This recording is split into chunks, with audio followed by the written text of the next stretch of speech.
Boa tarde. Eu é que sou o designer português. E, antes de mais, quero agradecer o convite de estar aqui. É uma honra para mim muito grande, mesmo com alguma voz, com a voz um bocado distorcida. É uma honra muito grande estar aqui para vos contar uma história. Mais do que vos apresentar um projeto, eu vou-vos contar uma história. Uma história que eu dividi em 4 partes. O que vocês veem aí a vermelho representa o tempo e o processo todo de investigação que eu fiz e que desenvolvi durante o meu processo académico. A verde tem todo o conceito e todo o processo de implementação do que foi este projeto em produtos materializados. A azul, a implementação propriamente dita e os estudos de validação que fiz e que realizei para que este projeto fosse sustentado.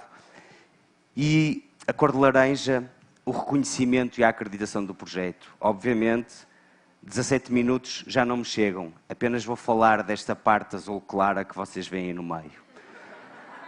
Ou seja, estamos a falar de cor. E a cor cada vez mais é um fenómeno de comunicação universal. Tivemos agora aqui uma magnífica apresentação em que toda a infografia era feita através de cor e eu sei que há aí daltónicos na plateia que não conseguiram percebê-la. Perfeitamente aceitável e legítimo.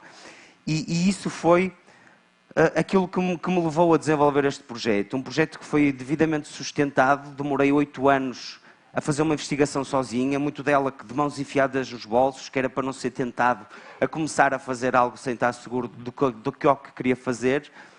Mas queria criar alguma coisa, queria criar uma ferramenta que permitisse um daltónico, e perdoem-me a frontalidade, mas não deixa de o ser, que é uma deficiência, poder ser integrado e ter uma vida capaz dentro da sociedade que lhe pudesse ou que lhe possa trazer independência, autoconfiança, autoestima e uma integração sem constrangimentos. E então, dentro desse processo todo, aquela barrazinha vermelha que vimos no início, eu fui falar com médicos, tive alguns grandes tempos a falar com médicos, tentar perceber o que era o daltonismo, como é que funcionava, o que era na realidade, que não havia cura, que é de transmissão hereditária, que só maioritariamente os homens é que são daltónicos. E cheguei a uma conclusão, porque não há dados oficiais, que 10% da população masculina é daltónica. E então, estamos nós a falar de uma limitação que não é visível aos olhos dos outros, todo o juízo de valor que a sociedade faz perante alguém que usa alguma roupa, porque usou uma combinação de cor errada, ou alguém que segue uma linha de metro e não vai pela cor correta, eu precisava de saber o que é que eles pensam. E eu fui para a net, primeiras pesquisas, daltónico, daltonismo. E o que era? Daltónico era o árbitro que não marcava o penalti. Daltónico era o político que dizia que fazia isto e fazia aquilo. Por isso, a própria palavra daltónico tinha uma conotação muito negativa, muito depreciativa e completamente desfasada da realidade do que é ser daltónico. Há a ideia errada de que o daltónico troca as cores. Ele não troca, confunde. E confunde dentro de parâmetros perfeitamente definidos. Os verdes com os vermelhos, a maior parte deles, porque o verde e o vermelho estão no cromossoma X. Os azuis e os amarelos. E até quem veja a preto e branco. Monocromáticos. E então, não existia ferramenta nenhuma e eu queria saber se o daltónico queria alguma ferramenta. E fui fazer um estudo de fundo com daltónicos, porque também não existia nada, em que, com uma componente de sociologia muito grande, e a minha formação é designer, eu é que sou o designer português, mas quis transportar para este projeto a sociologia também, e desenvolvi um estudo em que eu queria saber o que é que o daltónico sabe da deficiência que tem, quando é que soube, se fala sobre isso, se tem problemas de integração social relativamente a isso, se precisa de ajuda, para me relatar e contar umas histórias todas. E foi extremamente interessante e por isso estou muito satisfeito de estar aqui neste país a falar sobre isto, porque os brasileiros foram de uma abertura incrível relativamente a esse projeto, porque eu fiz um estudo com daltónicos de vários países do mundo e com dados extremamente curiosos. Pensando nós que se nasce daltónico, a maior parte deles é uma deficiência de transmissão hereditária, e se tem uma vida inteira para criar ferramentas e truques capazes de disfarçar o nosso daltonismo, peço perdão, eu não sou daltónico, mas entendo bem essa situação, 90% dos daltónicos precisam de ajuda para comprar roupa. quase 50% sente o embaraço pela cor escolhida, seja em qualquer situação do cotidiano, profissional, como estávamos a ver aqui estes slides. O Fred falava hoje das empresas multicolor. A cor está sempre presente. E 41% dos daltónicos sente dificuldade de integração social. Ou seja, o juízo de valor que a sociedade faz perante uma pessoa que tem uma deficiência, e eu prefiro chamar-lhe limitação, mas que tem uma deficiência que não é visível aos olhos dos outros, transporta sempre esse juízo de valor errado. E tão simples quanto se nós virmos um indivíduo, estamos a falar de homens, com umas calças roxas, uma camisa amarela, uma gravata cor-de-rosa, com umas bolinhas verde-alface, uns óculos de sol e uma bengala, naturalmente dizemos, pá, coitado, é cego. Mas se ele não tiver a bengala, ele é uma pessoa de mau gosto. Por isso, todo esse constrangimento, toda essa dificuldade que o daltónico tem na sua integração social, e nasce pequenino, daltónico, e dificilmente se é bem aceite no primeiro sintoma de daltonismo, porque a maior parte das vezes é o professor que não ensinou bem a cor aos miúdos, ou os pais não querem assumir que possam ter um filho que não é perfeito. E a mãe foi a responsável por isso, porque a mãe é que lhe passou o cromossoma com a limitação. Por isso, este estudo fez-me perceber que na realidade havia a vontade e a necessidade de que existisse alguma coisa. Mas eu queria que eles me dissessem o quê. Eu sabia o que queria fazer, mas precisava da deixa deles. E a maior parte deles sugere um código. Não sei qual, nem como, mas um código era isso. E era isso que eu precisava. E então, fui, se isto mudar, estudar a universalidade dos códigos. Como é que uma linguagem se pode tornar universal? Através do conceito da semiótica, de análises que realizei com os sinais de trânsito, com o Código Internacional das Bandeiras, sinais de terra, etc, etc, etc. E com este estudo, dá perfeitamente para perceber que a forma e a cor são os elementos essenciais para que uma comunicação possa ser tornada universal, independentemente de cor, de cultura, de religião, de língua, de localização geográfica, etc. O sinal que vocês veem do vosso lado esquerdo em baixo, num devido contexto, nos levaria a parar. Ele não diz stop, não é vermelho, mas a forma é suficiente. E então eu sabia que a forma poderia ser a função de representar a cor. E precisava de um pressuposto. Um pressuposto que eu também queria que fosse fácil. E fácil porquê?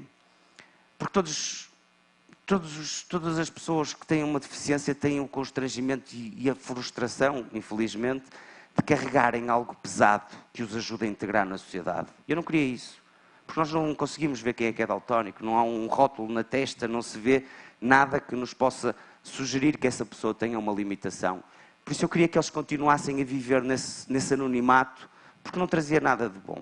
E então o que é que eu fui buscar? Todos nós na escola tivemos uma caixinha de guaches, que tinha as 3 cores primárias, mais o branco e o preto. E mesmo não vendo as cores, nós aprendemos a misturá-las. Que se eu misturasse o amarelo com o vermelho, eu tinha o laranja. Por isso, com esse conceito da adição de cores, eu a cada uma das cores primárias atribuo um elemento gráfico. E aqui também tive um desafio grande, talvez aquele que me senti mais à vontade como designer, que foi criar uma linguagem visual, gráfica, mas que não fosse para designer ver, fosse para toda a gente entender. Isto é um projeto de uma transversalidade brutal e não é para ficar bem, mas é para ser funcional. Aqui, assumidamente, privilegiei a função em detrimento da estética. E a função o que é que tinha? Eles tinham que se interligar da mesma maneira que nós misturávamos as cores. O conceito da rosa das cores, que todos nós aprendemos, da mesma maneira que juntamos o amarelo com o azul, temos o verde, temos o símbolo verde, se juntarmos o símbolo do amarelo com o símbolo azul. E então, apenas com esses 3 elementos gráficos, o daltónico consegue identificar todas as cores. E estava criada uma linguagem fácil, facilmente integrava no vocabulário visual de cada um, facilmente memorizável, porque ia aproveitar o conhecimento adquirido que todos nós, aqui no Brasil, em Portugal, na China, aprendemos na escola o conceito de adição de cores, e quase que se tornava um jogo mental, porque o daltónico ou confunde umas cores ou confunde outras. Por isso ele não precisa de decorar a cartilha inteira só para resolver um problema. Basta saber mudar o pneu se o problema for um furo, não é preciso saber de mecânica.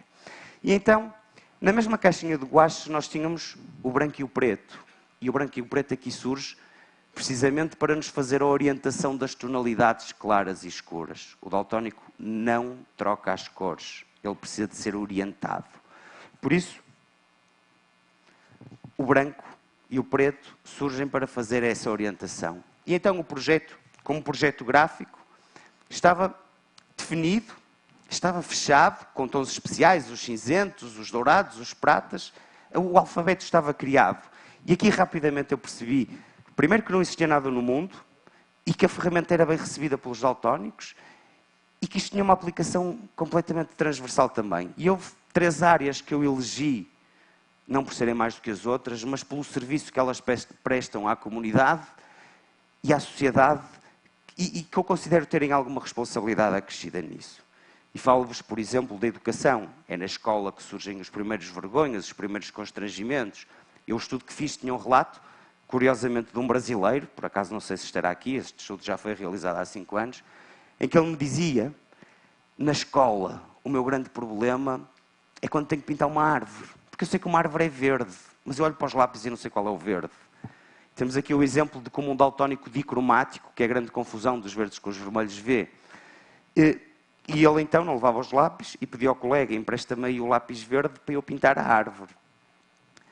Já existe uma marca portuguesa, vocês penso que receberam aí nos vossos sacos, que tem todos os seus lápis referenciados com este sistema. Já está adotado, já integrou o sistema de ensino em Portugal, porque na realidade esta ferramenta acaba por ser um bocado mais do que para os daltónicos, porque é um ponto intermédio na aprendizagem da cor.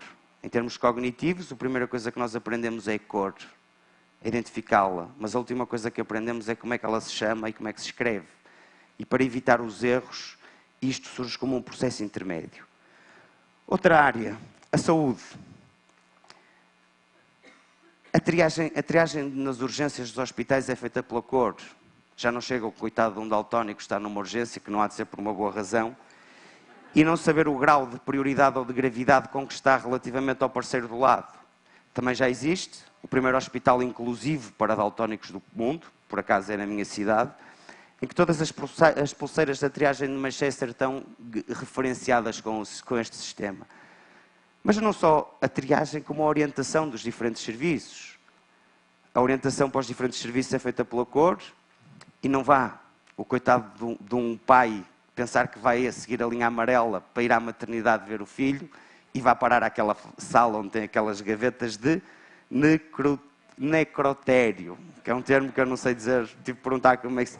Por isso, a orientação também está feita. Mas não só aí. Em Portugal, aqui há uns anos, houve um problema muito grave, que é ao nível do bloco operatório, numa emergência de uma operação, as trocas de umas seringas fizeram com que umas pessoas ficassem cegas. E foi um problema grande e muito falado, com responsabilidades criminais também associadas a isso. E já estão referenciados todos os fármacos hospitalares e validados por congressos de anestesiologia, em que a cor era a referência de identificação desses fármacos e eles já têm esta simbologia para ser mais um fator de reforçar a segurança e a margem do não erro, ou seja, mais fiável todo o processo. Outra área, e eu estou a andar um bocado rápido por causa do tempo, temos os transportes. Mesmo tendo nome, mais de 50% dos utilizadores de transportes públicos usam a cor como fator de identificação das linhas.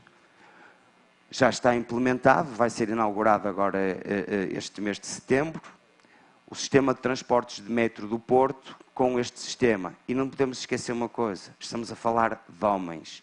E o homem é aquele ser que não gosta muito de parar para perguntar. Por isso, quanto mais lhe pudermos dar informação relativamente à identificação e à orientação da cor, tanto melhor. Mas, mais do que estas áreas, vou-vos mostrar outras em que ele já está implementado. O caso do vestuário, na referenciação não só na etiqueta do preço, mas na etiqueta da peça, que permite ter 2 camisolas iguais de cores diferentes, não depender de terceiros. Tintas de construção, o catálogo está a referenciar o código está a referenciar um catálogo de tintas que tem 16 mil cores, porque o daltónico precisa de ser orientado. Ele nunca vai distinguir o vermelho Ferrari do verde Benetton, ou antes, nunca vai ver qual é o verde Ferrari, o vermelho Ferrari e o verde Benetton, mas vai saber que aquilo é verde e não é vermelho. Cerâmicas, sinalética, parques de estacionamento, a cor é um fator determinante, já está referenciado no centro de Champalimau, que é um centro muito importante em Portugal, em que o parque é referenciado através desse sistema. Vamos ter aqui no Brasil os Jogos Olímpicos e a Copa do Mundo. A cor vai ser definitivamente um fator de comunicação universal. Gente de todo o mundo, atletas de todo o mundo, integrador, e a cor é um processo integrador. Temos ali a simulação, e isto só peguei nos logos, está aí o Fred, que foi o autor do Rio, pelo menos que eu sei, de como um daltónico vê, e por isso agora transportem isso tudo a todas as outras situações em que a cor é fator determinante de orientação à escolha. Alimentação. Um daltónico nunca há de ter o prazer de comer uma maçã vermelha. Mas ele gostava de saber que a maçã que está a comer é vermelha. Os Correios, vai ser lançada agora uma coleção de selos em Portugal, todo ele com o código, de maneira a potenciar a internacionalização do código, mas também referenciação ao nível de ecopontos, recolha seletiva de resíduos para pessoas com necessidades especiais, jogos. A primeira coisa que me pediram para desenhar neste projeto foi um Uno para daltónicos. E o projeto teve sempre, eu quando falo nesta história, eu sempre tive muito respeito para quem estava a desenvolver este projeto. Este projeto é um projeto inclusivo, mas não pode ser discriminatório. Por isso não pode correr o risco nunca de eu fazer alguma coisa ou de ser alguma coisa desenvolvida específica e assumidamente para o daltónico, porque ele não vai buscar. Porque ele prefere ficar na ignorância da identificação da cor do que se assumir como daltónico. Isto num sentido mais generalista. Obviamente que há daltónicos que assumem perfeitamente essa situação. Empresas de bens de consumo, shampoo, gel de banho, amaciador, a cor é fator determinante. Uma empresa de monitorização de consumos de energia através da informática, de softwares, aplicações informáticas em que está desenvolvido também para a parte escolar de Portugal, em que há este parece um iPadzinho, um iPodzinho pequenino, em que a passagem do rato identifica a cor, mostra-lhe o símbolo, diz o nome, o grau de fiabilidade que a cor tem. Área financeira, outra área que a cor é importante, embora hoje em dia isso não seja grandemente relevante, está tudo no vermelho, mas há de um dia mudar.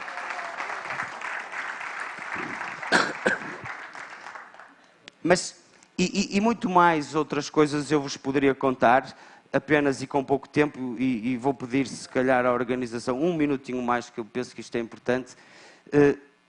Eu desenvolvi isto, eu fiz a proteção do projeto, mas a mim não é suficiente dizer e vir aqui ao TED, já tive em quase 100 conferências no mundo todo a falar sobre isso, e dizer-lhes, isto é uma solução possível, capaz de minorar o sentimento de perda e de frustração de uma percentagem significativa da população.